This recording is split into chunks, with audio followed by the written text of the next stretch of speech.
A'udzu billahi minasyaitonir rajim. Bismillahirrahmanirrahim.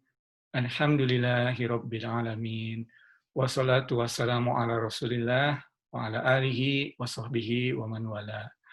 Rabbis rahli sadri wa yassirli amri wahlul 'uqdatam min lisani yafqahu qawli. Jumat Mubarak ibu-ibu, bapak-bapak pengajian Kagari yang dirahmati Allah. Assalamualaikum warahmatullahi wabarakatuh. Alhamdulillah wa syukurillah, Allah Subhanahu wa taala telah mengizinkan kita untuk kembali kepada kajian surat Al-Kahf. Insyaallah pada hari ini kita akan membahas ayat ke-29. Mari ibu-ibu, bapak-bapak pengajian Kagari, kita bersama-sama membaca ayat tersebut.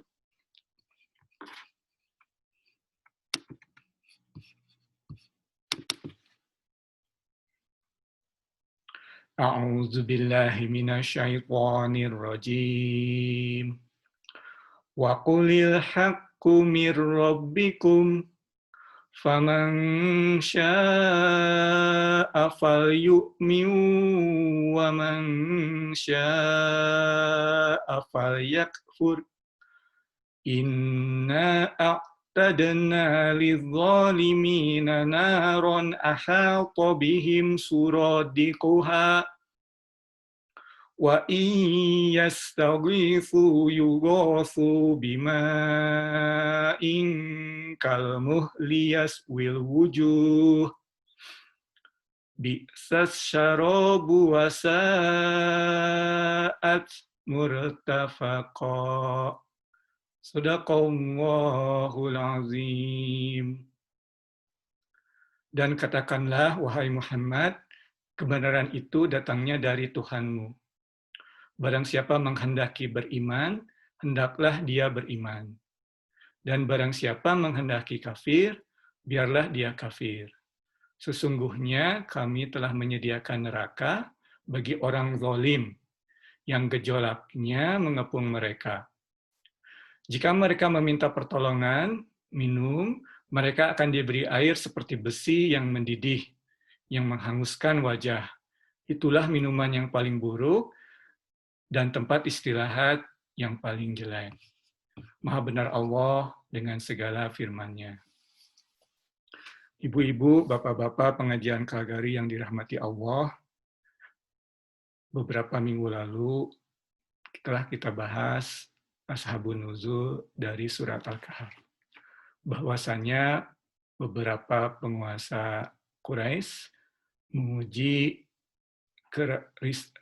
risalah Rasulullah SAW atau menguji kerasulan Rasulullah SAW, menguji kenabian Nabiullah SAW dengan beberapa pertanyaan. Salah satu pertanyaannya adalah mengenai beberapa orang pemuda dari kaum Bani Israel yang tertidur selama ratusan tahun kemudian bangun kembali.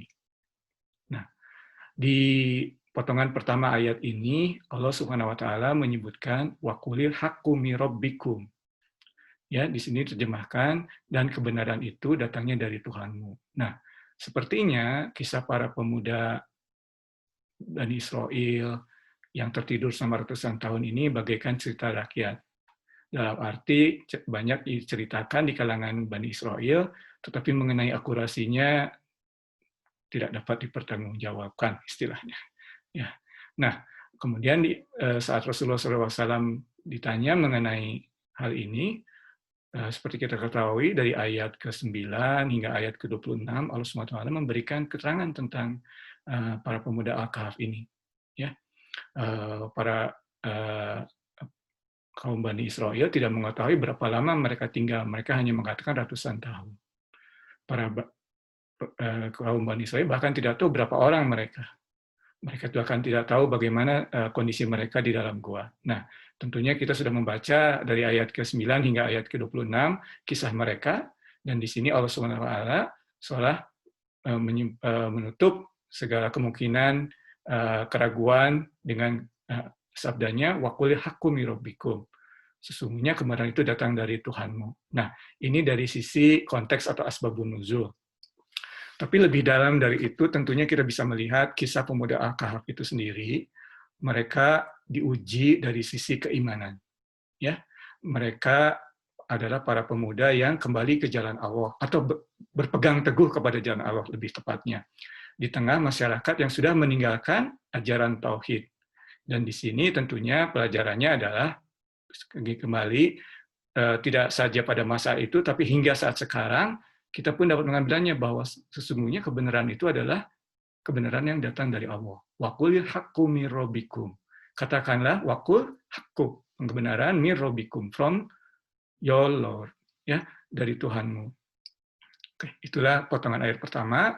Potongan ayat kedua, faman syaa'a falyu'min wa man syaa'a falyakfur. Ya. Di sini diterjemahkannya, barang siapa menghendaki beriman, hendaklah dia beriman, dan barang siapa menghendaki kafir, janganlah dia kafir. Nah, mungkin beberapa atau mungkin bapak-bapak, ibu-ibu pengajar yang dirahmati Allah pernah mendengar istilah free will, ya, free will, kehendak yang bebas, ya. Nah, tetapi kita mesti hati-hati dalam mengartikan free will ini, ya, istilah bahasa Inggris free will ini kita mesti hati-hati. Kalau kita cuma hanya membaca faman syaa'a falyu'min wa man syaa'a falyakfur, soal-soalnya oke, kita boleh beriman, boleh juga tidak beriman. Nah, ini adalah cara membaca yang salah, ya, atau cara menafsirkan yang salah. Kita harus membacanya atau menafsirkannya bersama dengan potongan sebelumnya. Wa qulil haqqu mir rabbikum faman syaa'a falyu'min wa man syaa'a falyakfur. Ya, yes, kita boleh dalam Al-Qur'an tentunya kita pernah membaca, ya, la ikraha fid din, tidak ada paksaan dalam din, dalam agama. Tetapi tidak berarti Allah menghendaki kita atau tidak berarti Allah mengizinkan kita untuk tidak beragama. Dalam hal ini juga sama, ya, yang beriman silakan, yang tidak mau beriman silakan. Tapi bukan berarti Allah menginginkan mereka atau membolehkan mereka untuk tidak beriman. Nah, bukan begitu ceritanya, karena kita harus membacanya dengan potongan ayat sebelumnya, waqul haqqu mir rabbikum, karena istilahnya free will ini bergantung atau berdasar kepada suatu prinsip bahwa kebenaran hanya datang dari Allah. Kita dalam kehidupan sehari-hari memilih sesuatu kebebasan, tetapi berdasarkan pilihan kita tersebut kita akan mendapatkan ganjaran atau kita akan mendapatkan siksaan, ya. Dan dalam membalas ganjaran dan memberikan siksaan tersebut Allah adil, Maha adil, ya. Dan itu banyak sekali disebutkan dalam Al-Qur'an, ya. Seperti ini, faman syaa'a falyu'min wa man syaa'a falyakfur. Bahkan dalam beberapa ayat setelah ini kita juga akan bertemu istilah seperti ini. Jadi ada free will, tetapi berdasarkan atau contingent dalam bahasa Inggris suatu prinsip, yaitu bahwa yang kebenaran itu datangnya dari Allah. Dan apapun yang kita pilih, berdasarkan terhadap yang kita pilih, kita akan mendapatkan ganjaran atau kita mendapatkan siksaan. Dan dalam memberikan ganjaran siksaan, Allah Maha Adil. Itulah cara membaca prinsip free will dalam konteks dalam hal ini normatif Ahlus Sunnah wal Jamaah, ya. Jadi kita punya free will, tapi free will kita tidak sebebas-bebas atau tidak bebas mutlak free will, tetapi free will yang berdasarkan kepada wa qulil haqqu mir rabbikum. Ya, itulah potongan ayat kedua dari ayat ini. Kemudian yang berikutnya, inna a'tadna lidzalimina naron ahatta bihim suradikuha. Ya, sesungguhnya kami telah menyediakan neraka bagi orang zalim yang gejolaknya mengepung mereka. Ya, sebelumnya kan akan membahas, sangat menarik, Allah Subhanahu Wa Taala menyebut kata zalim here. Ya, sedangkan di beberapa ayat selanjutnya tidak atau katakanlah mengapa tidak menggunakan inna a'tadna lil kafirina naron ahatta bihim suradikuha. Mengapa? Karena di beberapa ayat selanjutnya Allah Subhanahu wa taala menunjukkan lawan dari ini innal ladzina amanu, orang yang beriman. Kenapa di ayat ini Allah tidak menggunakan kata kafir? Walaupun terjemahan bahasa Indonesia di sini menjelaskan kafir, ya. Tetapi sebetulnya yang digunakan adalah zalim, lizalimina. Nah, ini seharusnya membuat kita sangat berhati-hati, ya. Kafir sebetulnya juga adalah bentuk dari zalim. Hati kita diciptakan suci dan untuk mengabdi kepada Allah. Jika kita menzolimi hati kita sendiri, ingat doanya Nabi Adam alaihissalam, Rabbana zolamna anfusana, ya, maafkan kami yang telah menzolimi hati kita, ya. Jadi kafir dalam hal ini, ya, lizolimina, salah satunya bila kita menzolimi hati kita adalah kita kafir. Tetapi kita juga harus hati-hati. Banyak yang dikategorikan ke dalam zolim, ya, bisa zolim terhadap siapa saja, ya. Kalau misalnya objeknya manusia, kita hati-hati, ya. Mungkin tidak tergolong kafir, tetapi tergolong zolim, dan Allah Subhanahu wa taala menggunakan istilah lizolimina naron ahato bihim surodikuha, ya, lebih general, dan ini harus membuat kita untuk lebih berhati-hati, ya. Naron ahato bihim surodikuha, ya, di sini diterjemahkan yang gejolaknya mengepung mereka. Jadi ada api di depan kita, ada api di belakang kita.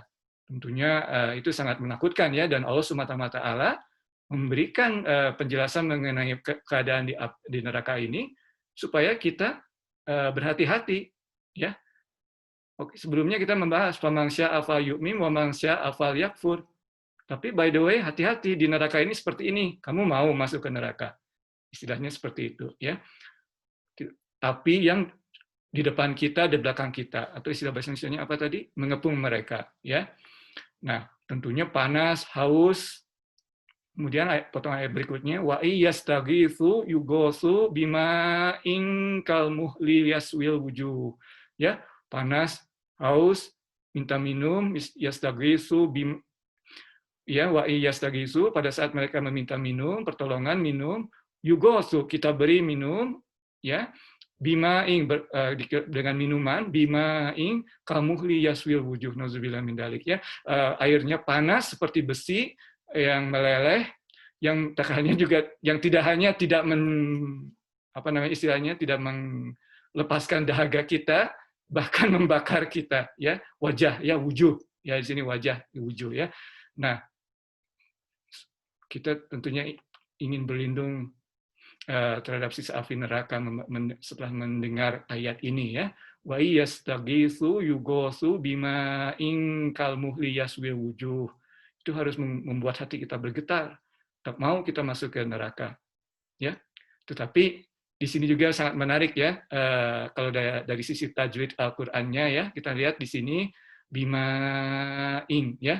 Mungkin beberapa Bapak-bapak Ibu saudara sudah mengamati kalau Irfan ini membacanya disingkatkan, ya. Misalnya kata tadi inna a'tadna. Irfan tidak memanjangkan 4 atau 6 hitungan, ya. Karena itu opsional. Tapi kalau bima'in, Irfan panjangkan karena itu wajib, ya. Dan beberapa ulama menyatakan bahwa ini sebetulnya salah satu hal yang menarik atau yang mukjizat di Al-Qur'an, ya. Jadi airnya ini, ma'in itu air, ya. Airnya itu sesuatu yang ma'in, jauh, kita mau jauh dari air itu, ya. Jadi seakan Al-Qur'an ini iramanya juga sangat mendukung. Bima'in, ya, jadi yang jauh, kita benar-benar ingin jauh dari air tersebut, ya. Disitulah, ya, beberapa unik, ya. Ini wajib, kita harus membacanya dipanjangkan, tidak boleh dipendekkan.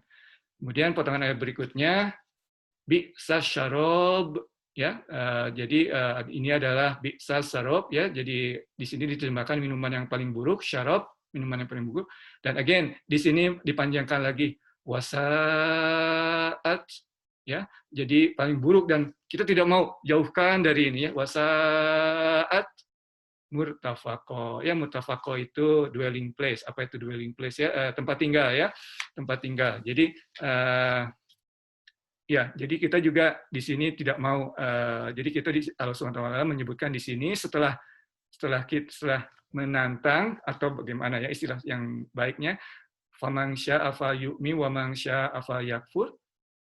Segera Allah SWT menjelaskan kondisi di neraka supaya kita takut, supaya kita menjauhi, ya. Dan ingat, menggunakan istilah zalim, ya, lebih general dari kafir, ya. Kita harus hati-hati, apalagi sampai menjolimi sesama, ya, harus hati-hati.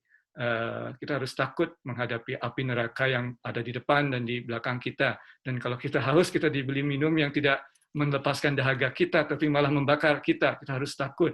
Ya, ya, bisa sarob, minuman yang sangat buruk, dan wasaat murtafaqo, ya, tempat tinggal yang buruk. Ya, nah, kalau kita sedang membaca atau tilawah Al-Quran, maksudnya di luar sholat, ya, sangat dianjurkan kalau kita membaca dan mengerti arti ayat seperti ini, ya, yastagisu, yugosu, dan kita selanjutnya, dan kemudian kita takut, kita sangat dianjurkan untuk membaca Allahumma ajirna minanar, Allahumma ajirna minanar, Allahumma ajirna minanar. Ya, tidak apa-apa. Kita membahas selesai satu ayat, kita mengerti artinya, dan kita tidak mau baca Allahumma ajirna minanar, Allahumma ajirna minanar, Allahumma ajirna minanar. Ya Allah, lindungilah kami dari api neraka. Ya, karena kita seolah-olah berinteraksi dalam membaca Al-Quran ini. Ya, begitulah mungkin pada minggu ini. Mohon maaf atas segala kekurangan dalam dan kesalahan dalam penyampaiannya juga. Yang benar hanya dari Allah. Wa qul haqqu min rabbikum. Yang kesalahannya dari Assalamualaikum warahmatullahi wabarakatuh.